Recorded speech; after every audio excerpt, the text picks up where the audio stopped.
Hi everyone, I'm Jason Redman.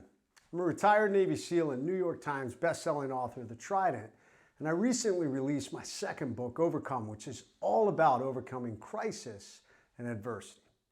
You see, I've been through a few crises in my lifetime, from a leadership failure to life-threatening gunshot wounds on the battlefields of Iraq, even to a business crisis. Yet, I overcame all of them, and you can too. You see, in a crisis, what we need is leadership at all levels, a cool head, a plan, communication. We need you to lead your families, to lead your companies, even to lead yourself. So I recorded this video to give guidance to all of you out there how to accomplish leadership and balance in the midst of adversity and chaos. And right now, we are in it. Right now, America is on the X. We all are on the X. The virus and its devastating infection rate, they're the point of the attack. We are overwhelmed, we are anxious, we are stressed, and often in major crises, people just want to stick their heads in the sand and hope it will all just go away. But life doesn't work that way. We have to get off the X. And I developed a process to do just that for any crisis. You see, in order to get off the X, we have to react. Now, REACT is an acronym based off years of special operations experience and based off my real-world experience of being caught in the deadly crossfire of an enemy ambush. But my team and I applied specific principles, immediate action drills to get off the X and survive. And you all can too. You see, the first thing we have to do in any crisis is recognize we are in a crisis. And ladies and gentlemen, this is a crisis. It is a global pandemic that is impacting us right here in America. No one is immune, so the sooner we can recognize we're in this crisis, the faster we can begin to implement actions to move us off that X.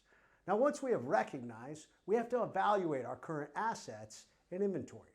This applies to people and things, in your family, household, even in your business. So many of us are now working from home. We've lost income, yours truly included, and it's easy to feel overwhelmed. But when we take a few moments to inventory our assets, we begin to know who and what we have on our team.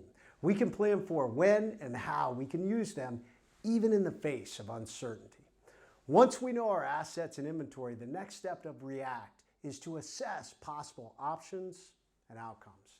Guys, this is a drastically changing situation. And the reality is this: it may last a month or it might be 6 months. So you have to hope for the best, but plan for the worst. By assessing our options and potential outcomes, we start to do two things. One, we prepare our minds and our people for the worst case scenarios. And two, we identify that immediate option to accomplish an outcome right now, which in my case was to stay positive, maintain that social distance, and let all of this develop to see where we go as this crisis continues to develop. Once we have identified our immediate options and outcomes, we move to C, choose and communicate.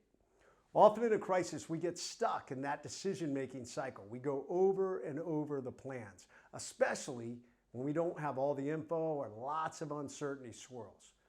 But remember, I said we needed leadership. Choose a path and communicate it to your people, to your family, and to your friends. Nothing fosters more stress and anxiety than no information or no path forward in a crisis. It doesn't have to be a dynamic path. For me, I told my family on Sunday we are self-quarantining starting Monday night at 6 p.m. I told my kids friends can no longer come over, and we're maintaining social distancing for at least the next 15 days as we watch all this develop. I did the same for my staff who are now teleworking. What did I do? I chose and I communicated. The last part of REACT is T. We must take action. We must execute. We've gone through the REACT process. We've recognized we're in a crisis. We've evaluated our assets and inventory. We've assessed our options and outcomes. We have chosen the path and communicated it. And now, let's execute our plan. Often in the face of uncertainty, leaders will go through the above and then they won't execute because they're waiting for more information. They're waiting for that perfect time. Or they're going to make changes based off false information. Now is the time to stay the course, to stay solid, even if the decision was just to do that, to wait for more information. You got to execute and stay that course. Now, once we've gotten off that immediate X, we must continue to lead, and most importantly, to have balance in our leadership. Now, I teach something called the Pentagon of peak performance. In a crisis, it is most vital that we are balanced to handle uncertainty, stress, and even the crisis itself. There are 5 key areas of self-leadership we must ensure we are putting time into. Number 1 is physical leadership. And most people allow this to go to the wayside in a crisis, but the reality is it is one of the most important aspects to maintain or even to implement if you haven't been doing it. In a crisis or emergency, stress is higher, anxiety is higher, and people are out of their routines, all things that contribute to poor health. Physical leadership fights against and reduces all those negative impacts on our body. It's taking care of ourselves through fitness, nutrition, and sleep. And with everyone working from home and gyms closed, many people are going to turn to eating too much junk food, drinking too much alcohol, or any other number of things to self-medicate to deal with the craziness and stress of this crisis. So many people out there are going to stop working out when this is the last thing you need to do. We all need strong immune systems.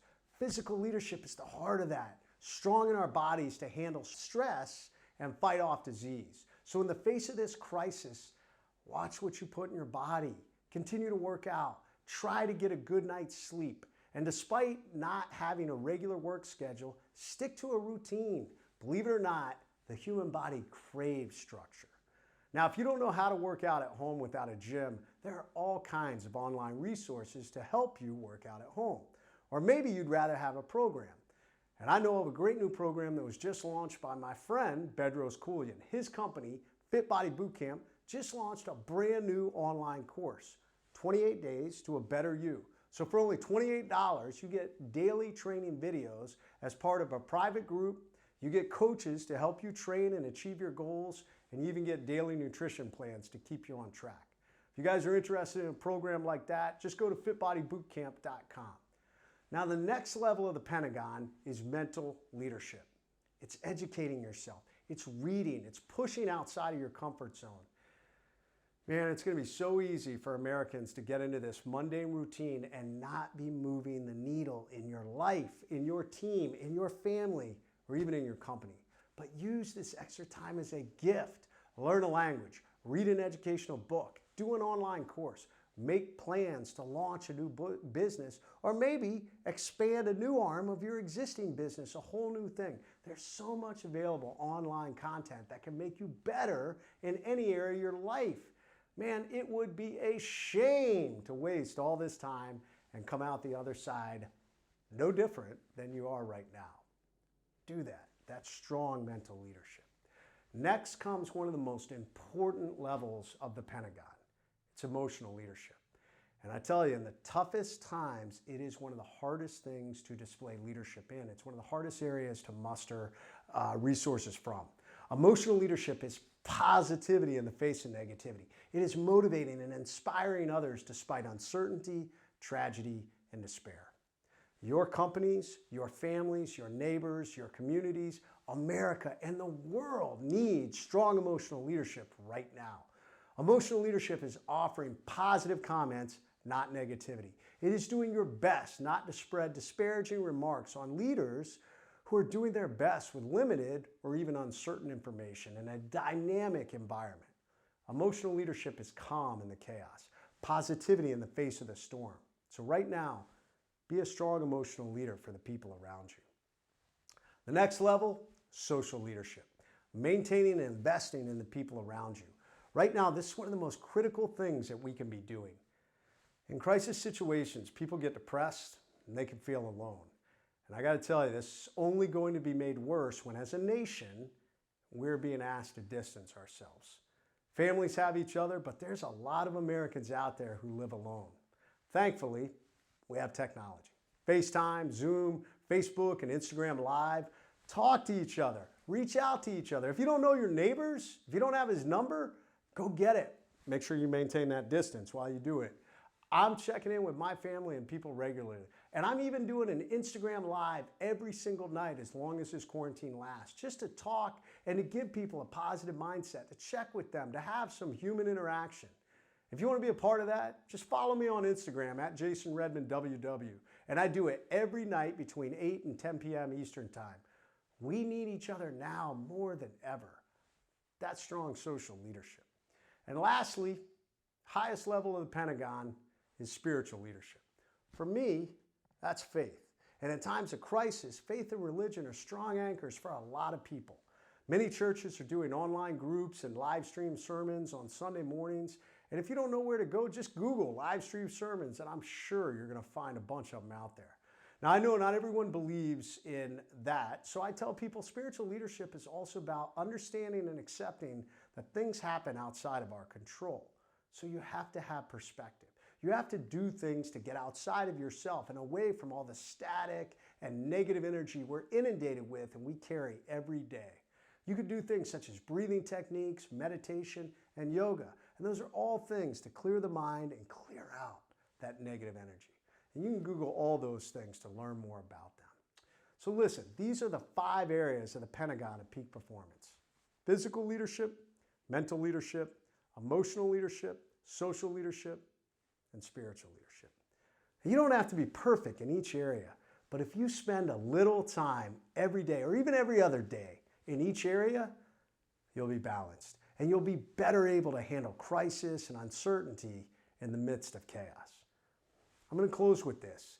In times of crisis and getting thrown off of our routines, it's so easy to start neglecting and even ignoring any semblance of structure and discipline. So I highly encourage you to create a new routine and structure in this new normal. Get out of those pajamas, man. Set a routine. Get up and go to bed at roughly the same time for your new work week. Get your work done in the morning. Work out. Be productive. Do things that make you feel good about yourself. Netflix and PlayStation will kill me for saying this, but dude, no longer than 2 hours of TV or video games at a time. Take breaks. You can always go back, but do some productive things, such as reading, take an online course, declutter parts of your house, or anything that moves the needle in your life. Humans are goal-oriented. We need to accomplish things. The longer you stay in your pajamas or you do nothing to make yourself better in some way over time, the easier it is to slip into depression, especially during crisis. Guys, positivity in the face of negativity is the key. It is having perspective. It is standing in the middle of the drought and saying, you know what? Thank God we are not flooding. It's standing chest deep in the middle of a flooded monsoon and saying, you know what? Thank God there are no wildfires.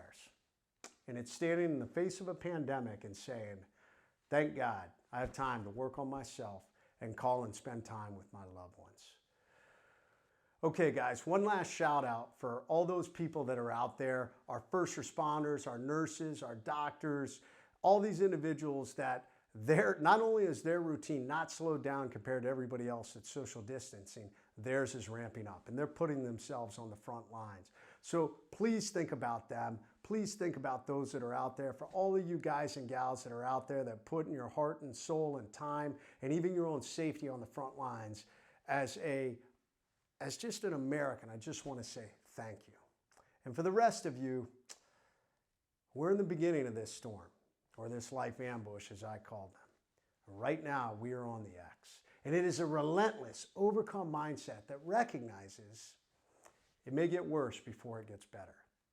But here's the good news. I've given you the tools to get off the X and build balance in your life in the face of chaos and adversity. Stay positive. Control what you can, lead always, and overcome all. All right, guys, I'll see you out there on the battlefield of life.